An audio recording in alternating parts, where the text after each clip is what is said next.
السلام عليكم ورحمة الله وبركاته. وإذن سلامي دمان انت داوانيسا muuqaalkan. waxaan rabaa inaan kaga hadlo runtii qof walba oo bini aadam ah noloshiisa asigaa xor u ah oo waxaad dooran kartaa inaad ku noolaatid murugo, waxaad dooran kartaa inaad ku noolaatid farxad. subax walba la soo kac farxad ama subax walba la soo kac murug. marka maskaxdan ilaahayna siiyey ma u samaysna inay dhib ku jirto, ma u samaysna in mar walba wixii baastiga ahaa oo laga soo gudbay inay mar walba ka fikirto. hadday dhacdo inaad ka fikirto wax walba oo soo dhacay sanooyin ka hor, bilooyin ka hor, shalay, saakay, haddii aad soo qaadato xilliga hadda la taagan yahay ayaa kaa lumaya. maxaa yeelay hadda waa sixi kartaa wixii qalad shalay soo dhacay, waa ku ilaawi kartaa wixii soo dhacay. waxa soo dhacay future makuu ahaa, waxaa future ku ah berito, waxaa future ku ah daqiiqooyinka hadda soo socda. laakiin maskaxdaada hadday ku xiran tahay annaga Soomaali haddii aan nahay, kaba soo qaata hadda sheekadan, waxaa aragtay hal qoys Soomaali ah, waddankii ku laabaneynaa, hal qoys oo Soomaali ah, hooyo aabbo, gabdho iyo wiilal. wiilka subaxda markuu soo kaco indhihiisa waxay qabanayaan gabadha walaashiisa oo alaabta dhaqaysa, subaxdii raashinka karinaysa, kadibna dugsi ama iskuul ay isla aadayaan. indhihiisay qabanayaan, indhihii sawirka ay qaataan maskaxday u gudbinaysaa, maskaxdii jirkii o dhan u gudbinaa. marka jirka iyo maskaxda iyo indhihii waxay hayaan guriga subaxda marka lasoo kaco wiilka inuusan wax qabanaynin ee gabadha wax qabanayso. laakiin aan marka hadlaya waa jiraa gabdho iyo wiilal oo waxaa jiro oo runtii familka caawiya, ani kuwaa maka hadlaya. laakiin waxaan ka hadlaa badi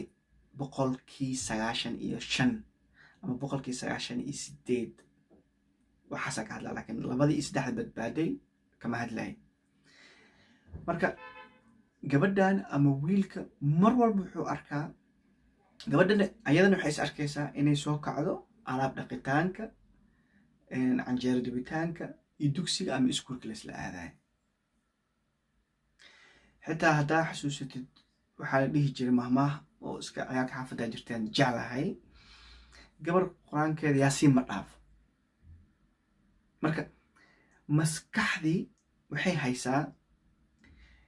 wiilka markuu soo kaco gabadha walaashiisa canjeerada u dubayso, xitaa fiiri ama hooyada dubayso. marka muhiimadda aan ka leeyahay waxay tahay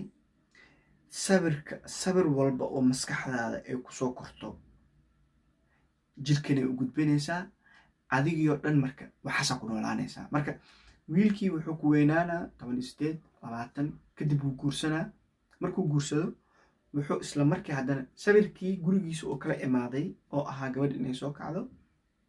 raashinka kariso, wuu guursanaa. guurkii wuxuu fikiraa gabadhii oo raashinka sugaa. dadka oo ma ahaya oo aniga iyo libaaxyaasha kale ma aha oo wuxuu isla markii ku tuurinayo ma aha. marka laakiin waddankia ka hadlayna, qurbo dhan ma ka hadlayna, bikaas qurbaha waxaa waye dhalinyarada imaaday oo dhan wada bariisa la karinaa, alaab la karinaa waa yaabe. sheefka adduunka ugu weyn waa nin,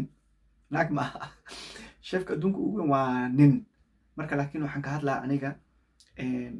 maskaxda oo hal meel ku xiran. hadda fiiri qofka jaadka cuno oo kale, qofka jaadka cuno maanta hees qaraamiyo daaranaa, dharkiyo wataa, qofkii agtiisa fadhiyaa fadhiyo wuu qaylaa wuu baashaalaa maalinta kale 6 sacoo hurdada kusoo kaca waa rumaysanaa waa ordaa meesha kabarka jaadka tagaa jaad u soo gadan maanta waa shidanahay asle isdhawe maanta waa shidanahay wallaahi ragiidyaa ahay saanaa ahay asigale waay waa shidanahay wallaahi bilaa aniga libaxa ahay dee kuule inta fadhiyo shalay waa fadhiyey sanadka hore waa fadhiyey heestan kabanka kumanaan sana la dhegeysanaya ma isbedesho wax cusub ma soo baxo naagtii ama ninkii heese waa dhintay marka wax walbo waa same marka maskaxdaas waxay ku kortay hal wado oo round about ah berito waxay samaysay shalay way samaysay hal sano ka hor way samaysay 2 sano ka hor way samaysay 20 sano ka hor way samaysay waa sida marka haddii wado kale la tuso maskaxda way ka cabsanaysaa macnaha waxa kaga imaanayo wadada cusub aysan baranin way ku adagtahay inay qabsato guri waxaa arkaysaa qofaa gabadha